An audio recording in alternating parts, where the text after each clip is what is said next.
Puji Tuhan, haleluya. Selamat pagi dan selamat berjumpa kembali dalam kasih Tuhan. Kami berangkat hari Kamis dari Jakarta dan hari Jumatnya kami mengadakan reuni dan malamnya diserahkan itu sertifikat tanah atau pekarangan dari satu ibu yang tergerak hatinya untuk memberikan tanah kepada kurang lebih 30 orang. Dan ternyata bagian saya itu kurang lebih 300 meter. Ya kalau di sini cukup besar. Dan saudara ternyata tanah tersebut berada di lokasi yang namanya kawasan ekonomi KEK, di mana Presiden berapa tahun kemarin dia sudah pergi ke sana, Menteri Perumahan juga sudah ke sana, dan terakhir Menteri Pariwisata. Dan ternyata di daerah itu adalah destinasi pariwisata yang ditunjuk oleh Bapak Presiden. Ada 5 destinasi dan salah satunya di daerah tersebut. Dan memang di daerah tersebut itu pantainya begitu bagus sehingga pemerintah membangun daerah pariwisata seperti berada di Bali. Dan disitulah kami diberi sebidang tanah. Saya tidak minta, tapi ini ibu ini dia berkata bahwa saya sudah umur 72 tahun, mungkin sebentar lagi akan mati. Saya tidak tentu membawa segala apa yang saya punya, tapi saya akan membagikan kepada teman-teman saya, barangkali berguna untuk anak cucu di kemudian hari. Puji Tuhan, dan kami diserahkan sertifikat tanah berarti sah dan dihadiri oleh Bupati, Kepala DPR, dan Ketua Majelis Daerah. Jadi acara itu sangat resmi dan puji Tuhan kami pergi di desa kami, di kampung kami, dan ternyata juga kami tidak berdiam diri, tetapi sudah dijadwal untuk pelayanan-pelayanan, baik minggu, baik pertengahan minggu, dan ibadah-ibadah yang lain. Dan puji Tuhan kami tiba pada hari Rebo dengan selamat, tidak kurang suatu apapun. Ini semua hanya oleh karena kasih karunia daripada Tuhan. Puji Tuhan. Kita akan melihat ayat firman Allah pada pagi hari ini yang mungkin sering disinggung, tapi ini menjadi pokok bahasan kita di dalam Yeremia 29 ayatnya yang ke-11. Yeremia pasal 29 ayatnya yang ke-11. Kalau kita sudah menemukan, kita akan membaca, menghormati bersama-sama membaca ayat yang ke-11 ini. Sudah ada di monitor. Kita baca sama-sama ayat ini, 2, 3. Sebab aku ini mengetahui rancangan-rancangan apa yang ada padaku mengenai kamu. Demikianlah firman Tuhan, yaitu rancangan damai sejahtera dan bukan rancangan kecelakaan, untuk memberikan kepadamu hari depan yang penuh harapan. Puji Tuhan. Banyak sekali orang Kristen sangat suka akan ayat ini, sebab ayat ini menjanjikan masa depan yang penuh dengan harapan. Dikatakan dalam ayat ini, aku ini atau Tuhan atau Allah itu mengetahui atau dia sangat paham, dia sangat mengerti, dia sangat tahu rancangan-rancangan apa yang ada pada Allah untuk kita. Tuhan itu sangat tahu, sangat paham sekali. Di dalam ayat ini, dia sangat tahu rancangan-rancangan apa yang ada padaku, bukan pada manusia, bukan pada orang tua, bukan kepada bos atau atasan, tapi kepada Allah. Dia tahu sekali dalam ayat ini, demikianlah firman Tuhan, yaitu rancangan damai sejahtera dan bukan rancangan kecelakaan. Saya melihat di dalam terjemahan lain, di situ dikatakan, aku tahu segala rencanaku bagi kamu. Demikian firman Tuhan. Rencana-rencana itu adalah untuk kebaikan, bukan keburukan. Untuk memberikan kamu masa depan yang penuh harapan. Dalam terjemahan lain juga, di situ dikatakan rencana-rencana itu dari Allah itu bukan mencelakakan kamu atau bukan mendatangkan keburukan bagi kamu, tetapi mendatangkan kesejahteraan di dalam kehidupan kamu. Kalau kita mengikuti ayat ini, aduh luar biasa sekali Tuhan. Ternyata orang tua tidak tahu, kita sendiri pun tidak tahu. Untuk masa depan kita seringkali orang bertanya-tanya, bahkan orang tua sekalipun dia mungkin berkata, aduh enggak tahu anakku ini nanti jadi apa dia nanti. Ya, ini anak perempuanku, ini anak laki-laki, ini enggak tahu dia nanti jadi apa. Bahkan ada sejak kecil ditanya orang tua, kalau kamu besar mau jadi apa? Ada yang bilang polisi, ada yang bilang tentara, ada yang lain-lain. Dan seringkali apa yang sudah disebutkan tadi ternyata tidak seperti itu. Banyak sekali harapan dari orang tua agar supaya masa depan anak-anak cucu itu akan mendapat masa depan yang penuh kebaikan, bukan keburukan. Penuh kesejahteraan, bukan kecelakaan. Itu merupakan dambaan, itu merupakan doa dari setiap manusia. Bahkan kepada istri, kepada suami, kepada anak-anaknya. Tuhan sangat tahu, atau dia tahu persis rancangan apa yang tepat untuk saya dan saudara.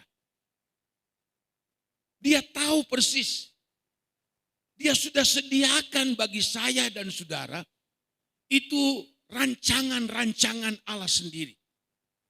Dan rancangan itu saya ulangi lagi dikatakan di sini, bukan keburukan, bukan kecelakaan, bukan malapetaka, tetapi rancangan damai sejahtera, rancangan yang penuh dengan keberkatan daripada Tuhan. Ini janji daripada Tuhan.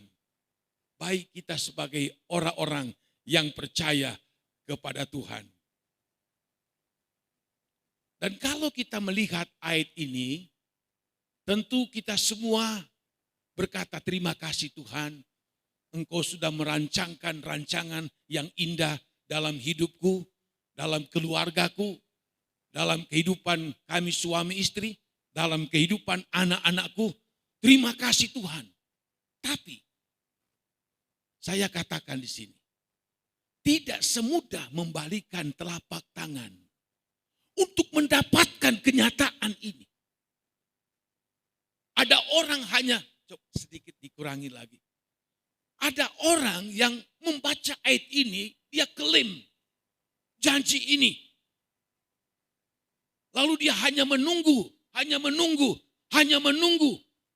Oh dia berbakti, iya dia berbakti. Tetapi dia tunggu. Tidak dapat janji dari Tuhan. Ternyata Yang aku dapati bukan rancangan damai sejahtera, sukacita, keberkatan. Tetapi yang aku dapati dalam hidup ini ternyata keburukan. Ternyata malapetaka. Ternyata hidup saya tidak berubah. Ternyata hidup saya tidak diberkati oleh Tuhan. Kenapa? Sedangkan ayat ini sudah mengatakan seperti itu. Banyak orang Kristen yang menjadi kecewa di dalam mengikuti Tuhan karena dengan ayat ini. Apa yang mereka dambakan ternyata tidak mereka dapatkan. Tidak menemukan keberhasilan. Di manakah letak kesalahan ini? Kenapa sudah seperti itu? Saya ulangi lagi. Sehingga ada orang Kristen berkata, kenapa saya sudah setia? Kenapa saya rajin ke gereja? Tapi kenapa hidup saya tidak berubah? Kenapa tidak menjadi kenyataan apa yang difirmankan di dalam ayat ini? Berarti Tuhan salah. Berarti Tuhan keliru. Tuhan tidak tepat janjinya. Tidak seperti itu. Tuhan dia menepati janjinya. Firman Allah itu ya dan amin adanya. Langit dan bumi boleh lenyap. Tapi firman Allah itu kekal sampai selama-lamanya. Tinggal bagaimana kita bisa memahami ini. Ternyata setelah saya renungkan ayat ini saudara-saudara. Bahwa rancangan Allah ini tidak berjalan sendiri. Tidak berjalan sendiri. Tetapi diiringi dengan proses demi proses, pembentukan demi pembentukan, pendisiplinan daripada Tuhan di dalam kehidupan kita. Jadi ada proses yang mengikuti ayat ini. Ayat ini tidak serta-merta kita dapati hasil, tetapi melalui proses demi proses, proses demi proses. Nah, proses Tuhan ini itu tidak enak. Proses Tuhan ini memang sakit. Seringkali saudara berat sekali untuk dapat kita lakukan. Berat untuk kita dapat lakukan proses daripada Tuhan ini. Tapi itulah jalan dari Tuhan. Itulah kebenaran firman Tuhan. Supaya kita bisa memahami ayat ini, kita melihat di dalam Alkitab, tidak usah dibaca, dalam Kejadian pasal 12. Abraham itu ada di Ur Kasdim. Kalau sekarang berada di daerah Irak bagian timur. Lalu Tuhan berfirman kepada Abraham, Abraham keluarlah engkau dari negerimu, pergilah engkau ke satu negeri yang aku tunjuk kepadamu. Lalu aku akan memberkati engkau. Banyak sekali janji-janji berkat Allah kepada Abraham. Perjalanan ribuan kilometer sampai di negeri Kanaan. Mereka tempuh dengan berjalan kaki. Bayangkan bagaimanakah keadaan mereka dalam perjalanan seperti itu. Tinggalkan kampung halaman, tinggalkan semua tanah milik mereka semua hanya untuk taat kepada perintah dari Tuhan. Ceritanya sampailah mereka di negeri Kanaan. Apakah janji Tuhan negeri itu penuh dengan air madu dan susu? Lalu Abraham pergi di situ, lalu dia menikmati. Waduh, luar biasa negeri ini. Ternyata kaya raya. Tidak. Malah terjadi kelaparan yang besar di negeri Mesir, di negeri Israel waktu itu. Sehingga dia pergi ke Mesir karena kelaparan yang begitu besar. Logika manusia mungkin berkata, Tuhan, aku sudah jalan ribuan kilometer jauhnya. Lalu aku sudah datang di tempat ini. Lalu aku tidak mendapatkan berkat Tuhan. Malah terjadi kelaparan yang sangat besar. Di manakah Allah itu? Apakah Abraham dia marah sama Tuhan? Apakah Abraham itu dia patah arang? Apakah Abraham itu dia bersungut-sungut? Ternyata tidak. Ini merupakan proses daripada Tuhan. Dia harus bekerja keras untuk mendapatkan hasil dari tanah itu. Dia tidak berkata, Tuhan engkau sudah janji aku akan sangat diberkati oleh Tuhan. Tapi kenapa seperti ini? Banyak sekali ujian, tantangan yang dia hadapi kalau kita baca dalam kitab Kejadian. Bahkan janji Allah bagi Abraham mendapatkan keturunan 25 tahun setelah dia dipanggil, baru keturunan yang bernama Ishak itu ya Tuhan berikan kepada mereka. Sudah enak-enak menimang anak, membesarkan anak, mungkin umurnya antara 15-17 tahun, datanglah firman Tuhan kepada Abraham. Abraham, ambillah anak yang kau kasihi itu, bawalah dia di satu gunung yang aku tunjukkan kepadamu, persembahkanlah dia kepadaku. Oh, bagaikan petir yang begitu menggeledek besar sekali datang pada waktu malam. Tuhan berkata kepada Abraham, ambil anakmu yang kau kasihi itu, bawalah dia untuk dipersembahkan kepada Allah. Apakah Abraham protes? Tidak. Apakah Abraham berkata, Tuhan, engkau sudah memberikan itu pada saya. 25 tahun aku sudah menunggu. Kenapa engkau berkata seperti itu? Dia boleh saja tidak menuruti, tapi dia menuruti itu. Kita lihat. Sehingga dalam cerita Abraham, dia sangat diberkati oleh Tuhan. Pada waktu dia mau menyembelih anaknya, suara Tuhan datang, Abraham, Abraham, jangan engkau potong sembelih anakmu, karena aku sudah tahu engkau taat kepada Allah. Haleluya. Maka untuk itu sebabnya aku akan mencurahkan berkat, memberikan kelimpahan berkat kepadamu, sampai engkau tidak mampu untuk menampungnya. Itulah hidup Abraham menjadi seorang yang luar biasa, ditulis di dalam Alkitab. Diberkati oleh Tuhan, tapi melalui proses. Cucunya bernama Yakub pun seperti itu. Waktu dia lari dari negeri Kanaan menuju ke padang paran yang sangat jauh, dia cuma membawa sepotong mungkin pakaian. Lalu apa yang terjadi? Di tengah perjalanan dia begitu capek, lalu dia mau tidur dengan beralaskan kepalanya dengan batu. Lalu Tuhan memberikan dia mimpi kepada Yakub ini yang masih bujangan, yang dikejar-kejar oleh kakaknya Esau untuk dibunuh. Lalu Tuhan berikan dia mimpi bahwa engkau akan menjadi besar, engkau diberkati oleh Tuhan, engkau akan melebar ke kiri, melebar ke kanan, kemana engkau pergi berada. Tuhan menjanjikan berkat kepada Yakub.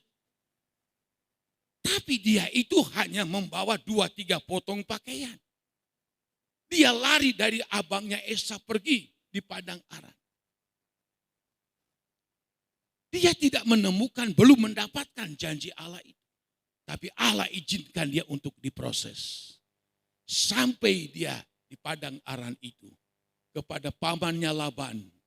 Singkatnya Laban berkata, bahwa engkau tinggal bersama aku, bekerjalah dengan keras kepadaku, nanti aku akan berikan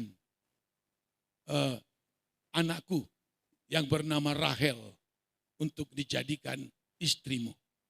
Jadi Yakub bekerja keras selama 7 tahun. Begitu rajinnya dia bekerja sampai Laban menjadi kaya. Tapi diceritakan dalam Alkitab, setelah pernikahan itu terjadi, pagi-pagi bangun, si Yakub ini lihat, lah bukan si Rahel yang dia kasih cinta, tapi yang ada adalah kakaknya bernama Lea. Lalu si Yakub protes kepada Laban, lah aku kan janjimu diberikan Rahel, kenapa kau berikan Lea? Lalu ayahnya berkata, di daerah ini tiada biasa yang perempuan adiknya dulu, yang kakaknya dulu yang menikah. Baru adiknya. Begini saja, bekerja lagi lah 7 tahun lamanya, maka aku akan memberikan Rahel itu padamu. 7 tahun lagi dia bekerja. 14 tahun lamanya hanya untuk mendapatkan istrinya. Logika manusia, bagaimanakah nasib daripada Yakub? Dia sudah sebatang kara. Tetapi Tuhan begitu ajaib. Alkitab menulis hanya 6 tahun dia bekerja. Tuhan curahkan berkat dalam kehidupan Yakub ini. Sampai begitu banyak sekali ternak. Sampai dia berkata kepada ayah mertuanya, kami akan pulang ke negeriku. Dan dia membawa kekayaan yang begitu luar biasa. Itu logika manusia tidak mungkin. Bagaimana 14 tahun dia jadi hamba. Lalu akhirnya dia menjadi seorang yang sangat diberkati oleh Tuhan. Ya. Lalu kita lihat lagi contoh saudara. Yakub ini punya anak 12 orang. Lalu anaknya yang ke-11 bernama Yusuf. Seorang yang gagah, seorang yang tampan. Lalu Tuhan memberikan dia mimpi kepada Yusuf.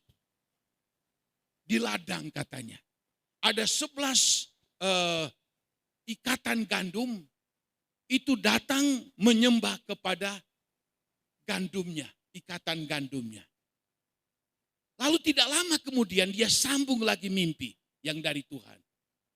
Bahwa aku sudah bermimpi matahari dan bulan. Dan 11 bintang-bintang datang sujud menyembah kepadaku. Itu umurnya masih remaja. Sampai saudara-saudaranya marah sama dia.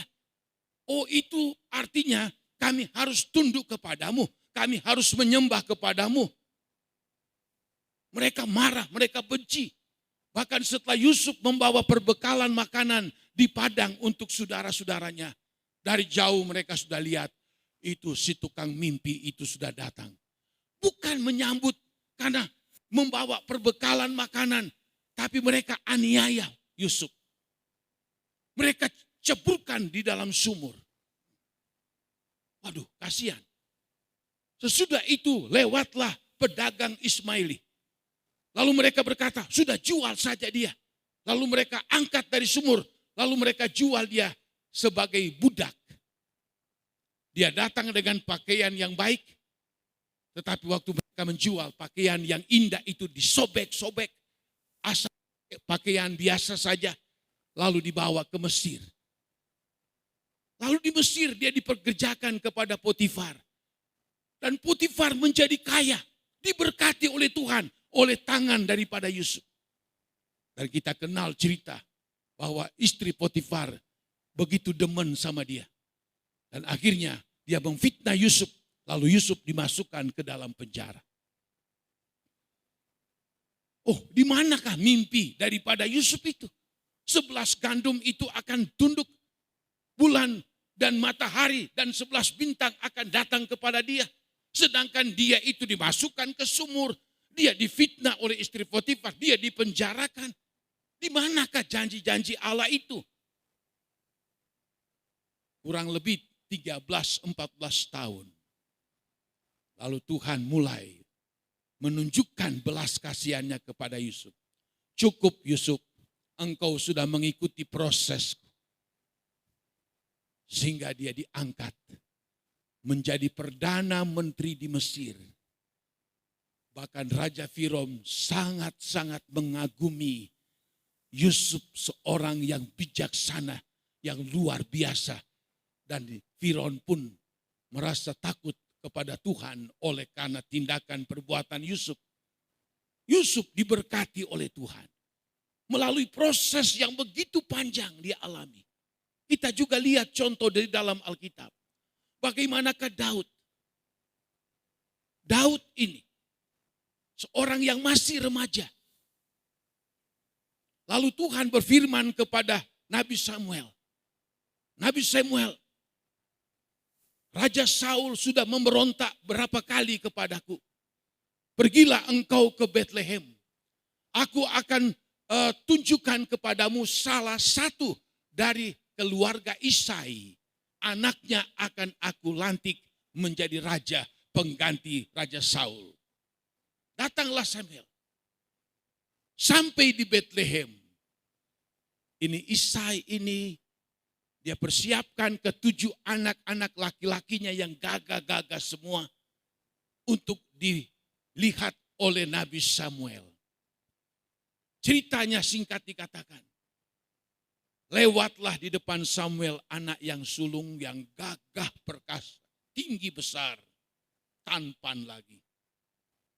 Lalu Samuel berpikir begini, wow, inilah yang akan dipilih oleh Tuhan.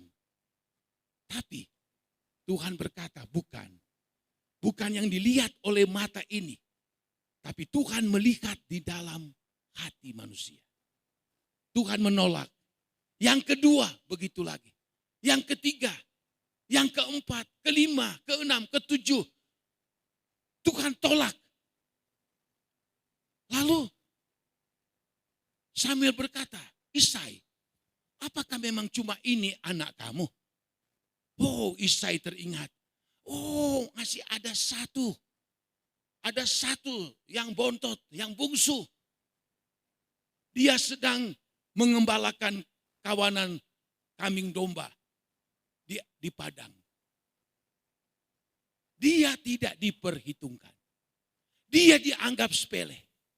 Dia masih dianggap bocah-bocahan. Mereka menganggap bahwa ini Daud ini tidak ada masa depan. Mereka anggap Daud ini adalah biasa-biasa saja. Sehingga dia itu tidak diperkenankan hadir di dalam pertemuan dengan Nabi Samuel. Mereka pandang enteng sama si Daud ini. Mereka anggap dia masih kecil. Kamu masih bodoh barangkali, belum pengalaman. Apa sih kamu? Mereka anggap tidak ada apa-apa. Tapi Samuel berkata apa? Panggil dia. Sebab kita tidak boleh makan sebelum si anak bungsu itu tiba di tempat ini. Sebab sudah 7 lewat, Tuhan menggelengkan kepala, bukan untuk mereka. Mungkin mereka ini 7 laki-laki gagah, sudah mandi, pakai parfum, pakai baju yang gagah-gagah, yang baju yang mentereng mungkin. Datanglah si Daud. Dia tidak sempat mandi. Boro-boro dia pakai pakaian bagus. Alkitab katakan dia datang dengan pipi yang kemerah-merahan oleh panas terik di padang. Orang yang ada di padang, yang mengembalakan kawanan ternak daripada ayahnya.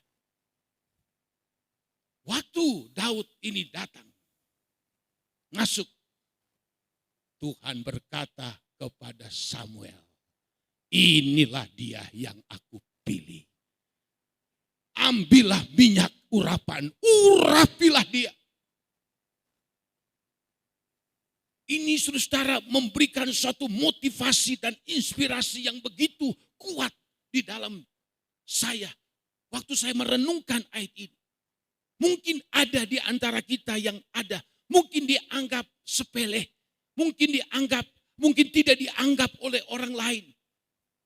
Mungkin kita kelihatan masa depan kita seperti suram, seperti itu. Kita kelihatan seperti Daud yang seperti bodoh-bodoh seperti itu. Ini juga untuk anak-anak muda, bahkan keluarga-keluarga muda, bahkan untuk kita sekalian. Mungkin orang tidak menganggap kita, orang menyepelekan kita, tapi belum tentu dengan Tuhan. Sebab Tuhan melihat bukan tampang, Tuhan melihat di dalam hati. Daud yang baru pulang daripada peternakan, dengan keadaan polos, belum mandi, pakaian hanya pakaian biasa, tapi Tuhan tahu dialah orang yang dipilih oleh Tuhan. Luar biasa saudara. Jangan kita merasa minder dengan keadaan kita. Ya, jangan kita merasa, waduh saya ini sudah tidak mungkin berhasil, saya tidak mungkin akan beruntung, tidak mungkin saya akan sukses. Ada perasaan minder di dalam diri kita. Tetapi kita lihat, kalau kita mau mengikuti proses daripada Tuhan. Setelah Daud urapi jadi raja, dia belum jadi raja. Raja Saul masih memerintah. Lalu dia diambil jadi pembantunya Saul. Dia disuruh perang, ya pergi. Dia suruh di rumah memainkan kecapi, dia nurut. Dia disuruh pergi ke sana, dia pergi. Jadi pembantu, belum jadi raja. Malah diceritakan dalam Alkitab, setelah dia menang dalam peperangan, melawan Goliat, melawan orang Filistin, melawan musuh-musuh yang lain. Lalu Saul menjadi takut. Dia pikir Tuhan beserta dengan si Daud ini, nanti dia akan jadi raja menggantikan saya. Lalu Saul berkali-kali mau membunuh akan si Daud ini di dalam Alkitab. Dia sudah dilantik jadi raja. Tetapi kenapa dia masih tetap jadi pembantu? Malah di dalam Alkitab, Saul membencinya, lalu mengejar untuk membunuh. Berkali-kali Daud dicari untuk dibunuh. Terus Daud pergi ke padang gurun, tidur di goa-goa. Itu bukan setahun, 2 tahun. Diperkirakan 13-14 tahun lamanya. Atau mungkin kurang lebih seperti itu. Dia masuk keluar hutan, masuk keluar padang gurun. Untuk menyelamatkan diri daripada ancaman kematian daripada Raja Saul. Sehingga satu waktu dalam ayat firman Allah dalam kitab Mazmur 31, Daud berkata begini, Tuhan, aku menyangka Engkau sudah membuang aku, Tuhan. Kenapa? Begitu hebatnya proses Tuhan kepada Daud. Sepertinya Tuhan tidak ada belas kasihan. Dia proses di sini, proses lagi, proses terus menerus. Karena apa? Tuhan izinkan proses itu terjadi dalam kehidupan Daud.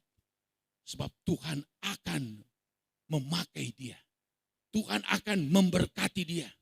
Kalau dia tidak diproses seperti itu, maka bisa-bisa dia akan seperti Saul. Setelah jadi raja, jadi hebat, dia angkuh, dia sombong, lalu akhirnya memberontak kepada Tuhan. Tuhan tidak mau itu terjadi lagi kepada Daud. Maka Tuhan izinkan dia diproses, terus diproses. Bahkan di dalam sejarah hidup Daud, setelah dia sudah jadi raja sekalipun, tidak berhenti prosesnya. Terus menerus sampai dia mendekati ajal pun, terus menerus proses berlaku dalam kehidupan daripada Daud. Sehingga di dalam Kisah Rasul 13, kesimpulannya Tuhan berkata begini tentang Daud. Aku sudah mendapatkan Daud anaknya Isai, seorang yang berkenan di hatiku dan yang melakukan segala kehendak Allah. Ini adalah hasil proses yang terus menerus dia alami oleh Daud. Begitu juga dengan saya dan saudara-saudara. Kalau kita ingin mendambakan pertolongan Tuhan, kita ingin mendapatkan mujizat dan berkat daripada Allah, Allah ingin mengangkat kita saudara-saudara, maka kita harus siap memberi diri untuk siap dibentuk oleh Tuhan, untuk siap diproses oleh Tuhan, untuk siap didisiplinkan oleh Tuhan. Memang tidak enak saudara-saudara, bila mana Tuhan mendisiplinkan kita, Tuhan membentuk kita, Tuhan memproses kita. Beda dengan iblis. Iblis tidak perlu diproses sekalipun membuat orang kaya. Tapi apa? Tujuannya akhir akan masuk neraka. Yesus berkata begini, iblis datang dia mencuri, membunuh dan membinasakan. Tapi aku datang memberikan hidup dan memberikan kehidupan dalam segala kelimpahan. Iblis bisa bikin orang kaya. Makanya banyak orang yang ingin sekali jadi kaya, mencari jalan pendek, udah pergi ke dukun. Tapi saudara, mereka sudah menggadaikan nyawanya kepada iblis. Kalau mereka tidak bertobat, ya mereka masuk neraka bersama-sama dengan iblis. Matius 25 berkata bahwa neraka itu sebetulnya untuk iblis. Tapi banyak orang yang mengikutinya, maka mereka pun akan masuk di dalam api neraka. Matius 25. Kalau Tuhan tidak, Tuhan menjanjikan berkat dalam kehidupan kita, jasmani kita, kehidupan sehari-hari kita. Tuhan memberkati kita dengan hikmat, dengan kekuatan. Kita bekerja, kita berdagang, kita berusaha, lalu kita mendapatkan berkat dari Tuhan. Dan juga tidak berakhir di situ. Sebab ada berkat yang lebih besar yang Allah sediakan. Yaitulah kerajaan surga, tempat tinggal kita sampai selama-lamanya. Maka itulah sebabnya Tuhan tidak akan berhenti memproses kita. Tidak akan berhenti. Sebab manusia ini terdiri dari daging dan darah. Di mana manusia ini selalu dikuasai oleh keinginan daging, dikuasai oleh keinginan mata, dikuasai oleh keangkuhan hidup. Cara Tuhan mendisiplinkan kita, yaitu mendatangkan masalah, mendatangkan ujian, agar supaya kita selalu ingat kita dekat kepada Tuhan, kita hanya bergantung kepada Tuhan. Allah memproses kita bukan karena Allah benci kepada kita, tapi Allah sayang kepada kita. Allah mencintai kita supaya kita tidak binasa.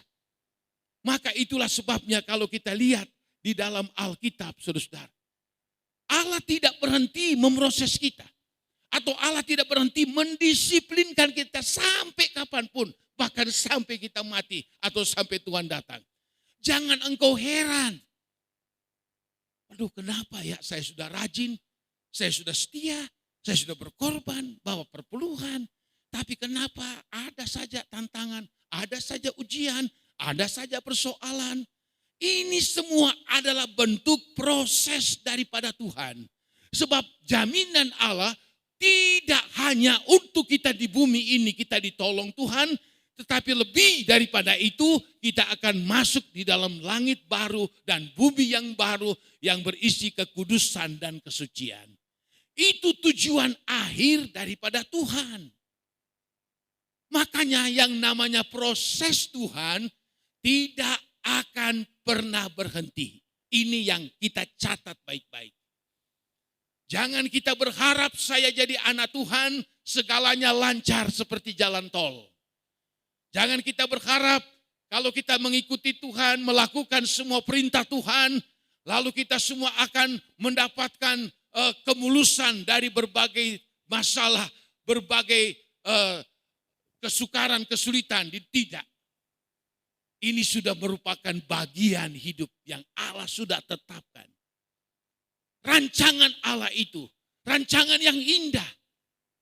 Dikatakan dalam ayat ini, aku mengetahui rancangan-rancangan apa yang ada padaku mengenai kamu. Demikianlah firman Tuhan, yaitu rancangan damai sejahtera dan bukan rancangan kecelakaan, untuk memberikan kepadamu hari depan yang penuh harapan. Ini ayat ini saudara, ini dari kalau diumpamakan itu, dia itu perkataan ini meloncat sampai kepada akhir. Menyimpulkan sampai kepada akhir. Jadi jangan kita melihat ayat ini hanya sepihak saja. Oh iya ya, bahwa Tuhan sudah merancangkan rancangan yang indah dalam kehidupan saya. Tidak hanya cukup sampai di situ. Tetapi melampaui dalam seluruh keberadaan hidup kita.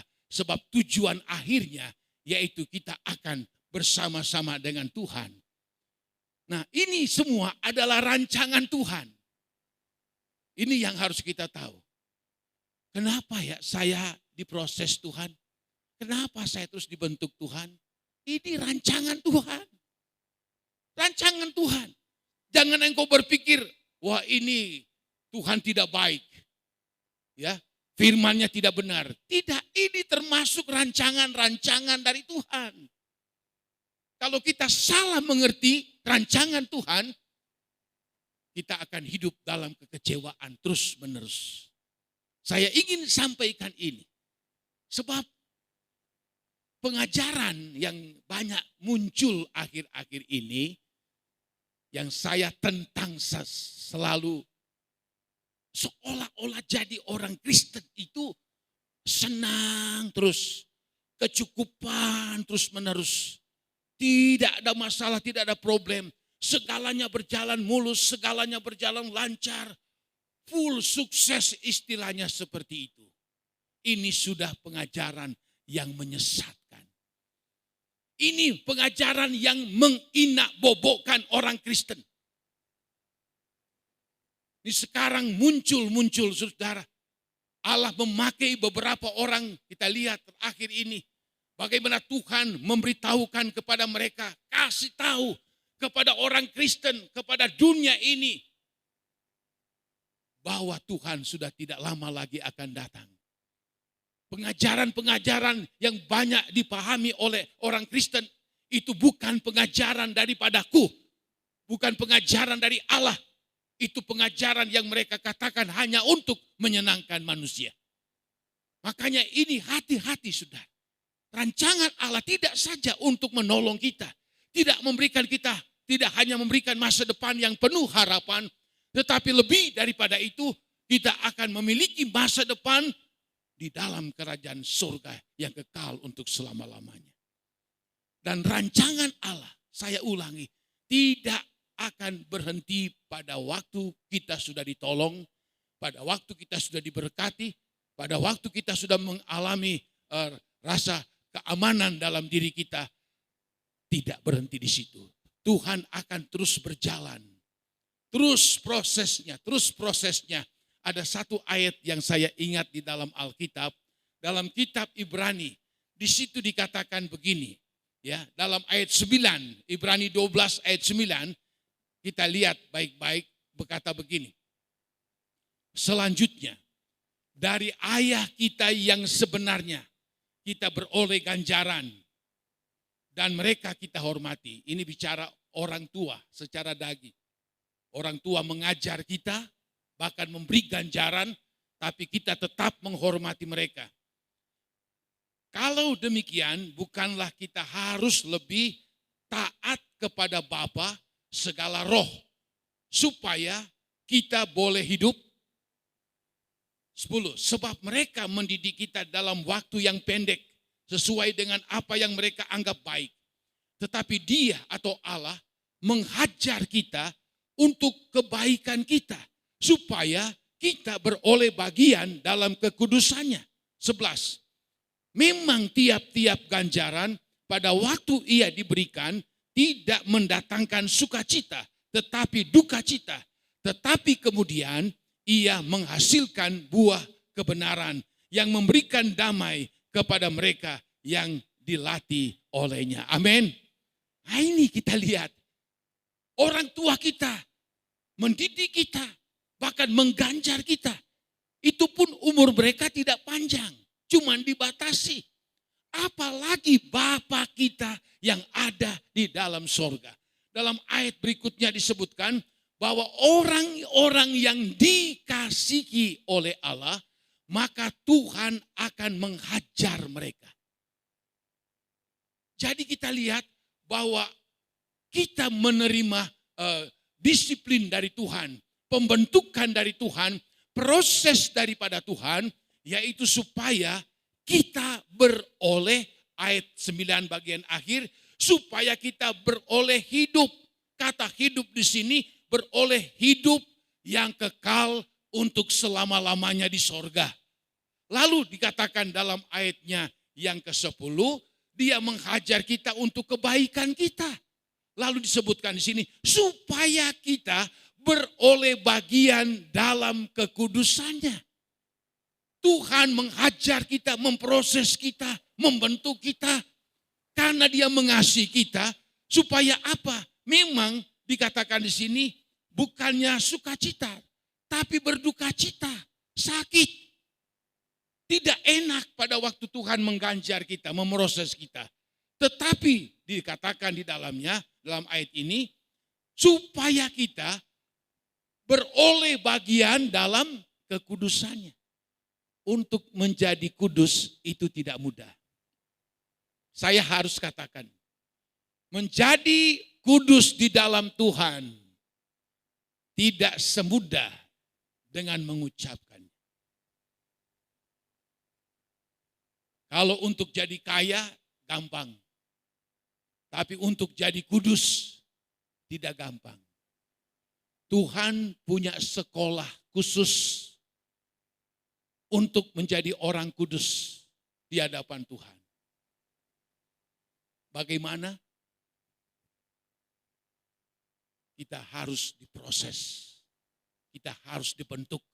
Ayat ini mengatakan bahwa dikatakan dalam ayat yang ke-11, ayat yang ke-10, dia menghajar kita untuk kebaikan kita, supaya kita beroleh bagian dalam kekudusan.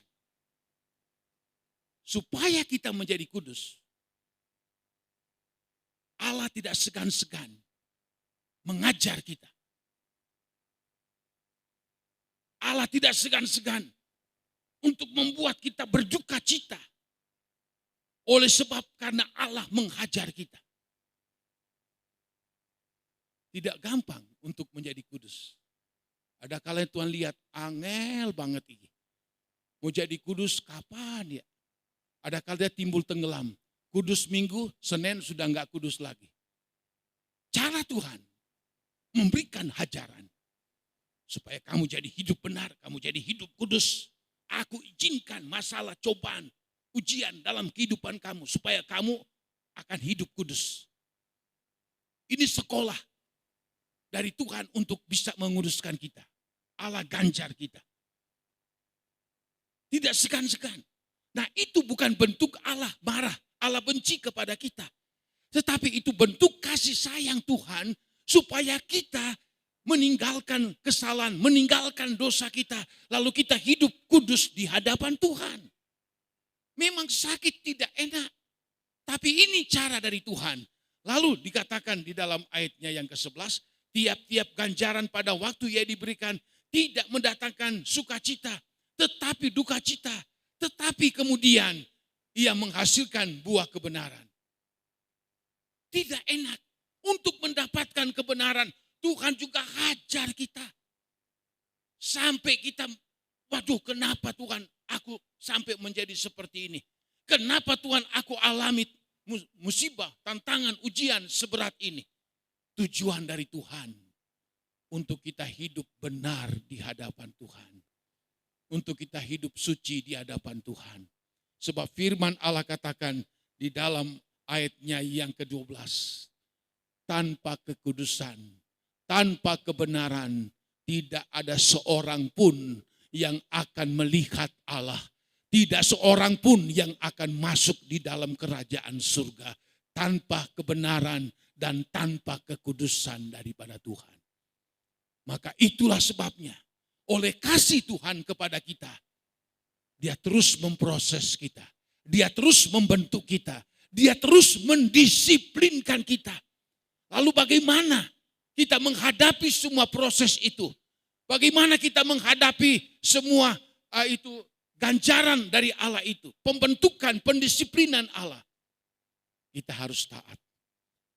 Seperti Abraham. Alkitab sendiri berkata dia taat. Dia menjadi orang yang sangat diberkati oleh Tuhan. Sebab ketaatan daripada Abraham melakukan perintah Tuhan. Yakub sangat diberkati Tuhan. Namanya diganti menjadi Israel. Sebagai seorang pemenang. Karena dia tunduk kepada Tuhan. Taat meskipun diproses begitu rupa. Saudara-saudara. Kita melihat Yusuf diproses habis-habisan sejak dia remaja. Tapi dia tidak menyangkal Tuhan. Dia tahu bahwa proses itu dari Tuhan untuk mengangkat dia. Bagi kita semua, bagi bapak-bapak yang sudah umur, mari kita tiru cara daripada Abraham. 75 tahun dia dengar firman Allah. Mulai dari situ dia taat terus taat sampai dia mati. Begitu juga dengan Yakub. Begitu juga dengan Yusuf. Tidak mempunyai apa-apa. Yusuf pergi ke Mesir, tidak membawa bekal. Tidak membawa modal. Yakub pergi ke padang Aran, tidak membawa modal, tidak membawa bekal. Daud pun dari keluarga yang miskin. Tetapi kita lihat dalam Alkitab, mereka ditolong oleh Tuhan. Mereka diberkati oleh Tuhan. Secara jasmani mereka hidup dalam kekayaan yang begitu luar biasa. Mereka sangat-sangat diberkati oleh Tuhan. Tapi tidak hanya sampai di situ. Mereka pun diberkati kerohanian mereka. Ini yang perlu kita pelajari dalam firman Tuhan. Baik bapak-bapak, ibu-ibu, keluarga muda, bahkan pun kepada masih remaja. Mungkin saat ini engkau berpikir, bagaimana masa depan saya? Tidak ada yang saya andalkan dalam hidup ini. Orang tua saya hidup pas-pasan. Keluarga saya tidak ada yang dapat diandalkan dengan modal, dengan apapun. Mungkin pandangan kita berkata, aduh siapa yang bisa nolong saya? Saya lagi dalam keadaan seperti ini. Saya lagi terpuruk. Ingat firman Tuhan. Tuhan merancangkan rancangan-rancangan yang baik untuk saya dan saudara. Bukan rancangan kecelakaan. Bukan rancangan keburukan. Bukan rancangan kecelakaan. Tapi rancangan damai. Rancangan sejahtera, rancangan masa depan yang penuh dengan harapan. Belumlah terlambat kita pada pagi hari ini. Kalau firman Allah datang pada pagi hari ini, mungkin ada yang mungkin berkata, saya sudah mau hampir putus asa. Mungkin berkata, bagaimana, siapa yang bisa menolong saya? Orang lain tidak bisa, saudara tidak bisa, siapapun. Tapi ada Tuhan yang siap untuk menolong saya dan saudara-saudara. Tapi masalahnya, apakah kita mau diproses oleh Tuhan? Ini masalahnya. Allah tahu bagaimana rancangan-rancangan Allah untuk saya dan saudara. Dia sangat tahu. Dia tahu kita akan sampai mencapai keberhasilan, mencapai keberkatan. Tapi ini yang harus kita lewati. Mampukah kamu dibentuk Tuhan? Mampukah kamu diproses oleh Tuhan? Mampukah kamu Allah mendisiplinkan kamu sehingga kamu akan melihat keberhasilan di dunia, bahkan pun keberhasilan di akhirat. Tidak ada yang mustahil.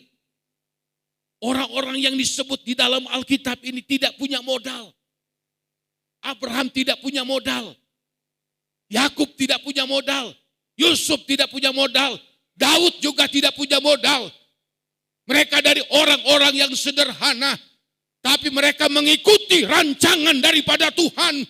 Mereka taat diproses oleh Tuhan, dididik oleh Allah begitu keras sekalipun. Mereka didisiplinkan oleh Allah, mereka manggut, mereka tunduk. Apa yang Tuhan atur untuk mereka. Ini yang ingin saya katakan, bapak-bapak, ibu-ibu, pemuda-pemudi, remaja, semua kita. Mari, maukah engkau diproses oleh Tuhan? Maukah engkau mau dibentuk oleh Tuhan? Maukah engkau mau didisiplinkan oleh Tuhan? Maukah engkau dididik oleh Tuhan? Gampang sebetulnya. Kalau kita tinggalkan keangkuhan kita, tinggalkan ego kita, kita datang merendahkan diri di hadapan Tuhan, berkata, Tuhan, bentuklah aku Tuhan. Aku siap dibentuk Tuhan. Didiklah aku ya Tuhan. Haleluya.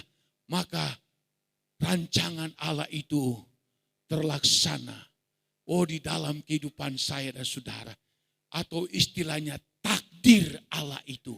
Penentuan Allah itu akan digenapi dalam kehidupan saya dan saudara-saudara. Saya suka bersaksi saudara-saudara.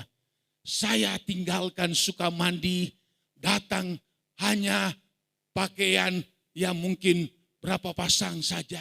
3 liter beras, garam secukupnya, lalu ada apa lagi? Ya 1 minggu tidaklah cukup untuk dimakan. Logikanya bagaimana saya hidup, saudara-saudara. Saya katakan waktu Jumat kemarin, berapa bulan tidak saya adakan kolekte. Baik kebaktian komuda sampai kebaktian umum waktu itu. Saudara-saudara, tetapi saya mau diproses oleh Tuhan. Diproses oleh Tuhan. Selain diproses oleh lingkungan yang ada di luar, oleh pemerintah, oleh orang-orang yang tidak senang dengan di gereja ini, mereka mau membunuh saya. Tapi ada seorang yang dipakai oleh Tuhan memproses saya. Kalau orang lain mungkin yang memproses saya mungkin masih bisa bisa mungkin saya hadapi. Tapi ada satu orang yang memproses saya begitu luar biasa. Siapakah dia? Ibu mertua saya. Tuhan pakai dia memproses saya. Sakit, saudara. Sebab saya punya prinsip tidak boleh melawan orang tua, apalagi mertua. Saya hormati dia apapun. Allah pakai dia begitu rupa.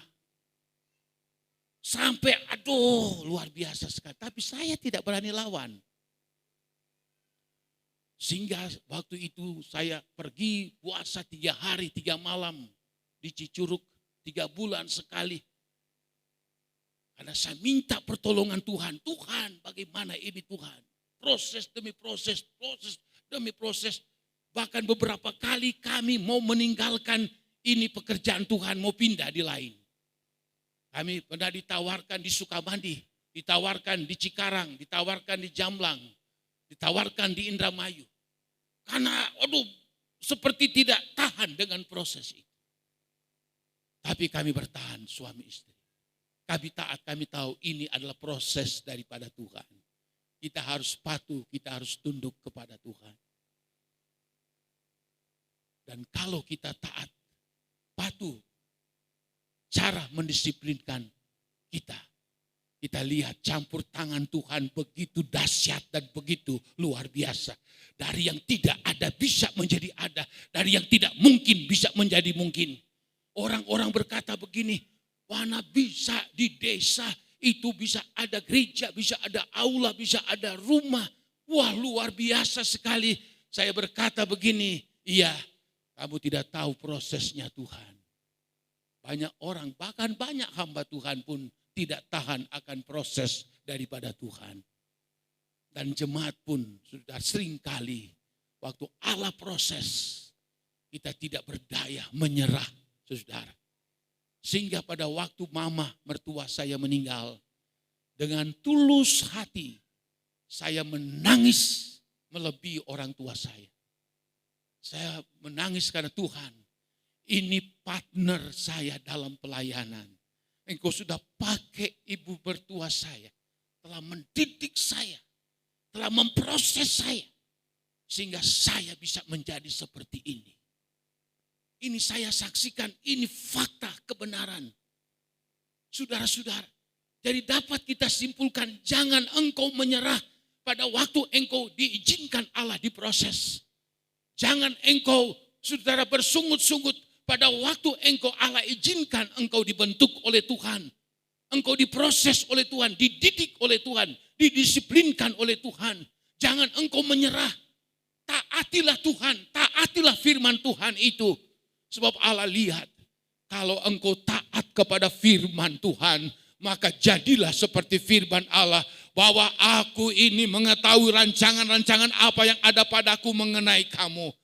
Yaitu demikianlah firman Tuhan, yaitu rancangan damai sejahtera dan bukan rancangan kecelakaan, untuk memberikan kepadamu hari depan yang penuh harapan. Atau saudara-saudara, ya dapat dikatakan bahwa hari depan kita itu Allah sudah tentukan, bukan saja penuh harapan, tapi keharapan yang digenapi oleh Tuhan. Harapan-harapan kita, harapan angan-angan kita, harapan-harapan kita akan menjadi kenyataan. Tuhan akan buktikan Tuhan akan nyatakan bahwa masa depanmu bukan saja hanya sekedar harapan, tetapi harapan yang dipenuhi, harapan yang digenapi. Bukankah kita ingin mendapatkan seperti itu? Mari saudara, sebelum kita masuk di dalam doa, saya ingin saudara renungkan sebentar. Mungkin engkau sedang diproses Tuhan, engkau sedang dididik Allah, sedang didisiplinkan oleh Tuhan. Jangan engkau menyerah, jangan engkau putus asa, jangan engkau bersungut-sungut, tetapi tunduklah kepada Tuhan. Ada rancangan yang baik yang Allah sudah sediakan kepada bapak-bapak, ibu-ibu, pemuda remaja. Rancangan yang penuh dengan harapan. Rancangan dengan damai dan sejahtera dari Allah berikan kepada kita. Tapi biar kita bertuhan, bentuklah saya. Saya tidak akan melawan, saya tidak memberontak Tuhan. Inilah saya. Terima kasih Bapak. Haleluya, haleluya, haleluya. Oh, Yesus. haleluya. Terima kasih Tuhan Yesus. Terima kasih Bapa di surga. Pada siang hari ini Tuhan, Amen. kami sudah melangkah pada minggu yang pertama Tuhan, bulan 5 ini Tuhan. Kami mau dibentuk dan kami mau dididik Tuhan. Ajarlah kami terus lebih dalam lagi Bapa. Ampuni kekurangan kami, kelemahan, kebodohan kami Tuhan. Engkau ampuni ya Bapa. Pada siang hari ini kami sudah mendengarkan firman-Mu yang begitu indah buat kami ya Tuhan. Karena Engkau tidak akan memberikan rancangan kecelakaan kepada kami, tetapi Engkau akan memberikan rancangan yang sukacita buat kami ya Bapa. Ajarlah kami taat kepadamu Bapa. Ajarlah kami hidup benar di hadapan-Mu ya Tuhan. Biarlah kehendak-Mu Tuhan yang jadi. Haleluya, haleluya. Oh ramasikia, ramasikia, Haleluya. ampuni kami Bapa. Kami banyak salah dosa di hadapan-Mu Bapa. Haleluya, Kami haleluya. sering mengecewakan Kau Tuhan. Pada siang hari ini kami boleh diperbaharui dengan firman-Mu ya Bapa. Berkati kami semua yang sudah mendengarkan firman-Mu Bapa. Berkati juga Bapa Gembala kami yang sudah menyampaikan firman-Mu ya Tuhan. Agar firman-Mu yang sudah kami dengar jangan lalu dengan begitu saja Bapa, melainkan boleh menjadi berkat buat kami ya Bapa. Boleh berbuah-buah di dalam iman kami ya Bapa. Kami yakin, kami percaya Tuhan, Engkau selalu memberi kami di dalam kemenangan ya Tuhan. Terima kasih Tuhan Yesus. Saatnya Tuhan sebentar kami mau memberikan korban persembahan-Mu Bapa. Tilik tangan-tangan kami ya Bapa. Balas sesuai dengan janji firman-Mu ya Tuhan. Kami mau memberi buat Engkau Tuhan. Di dalam nama Tuhan Yesus Kristus kami sudah berdoa dan mengucap syukur. Haleluya. Haleluya.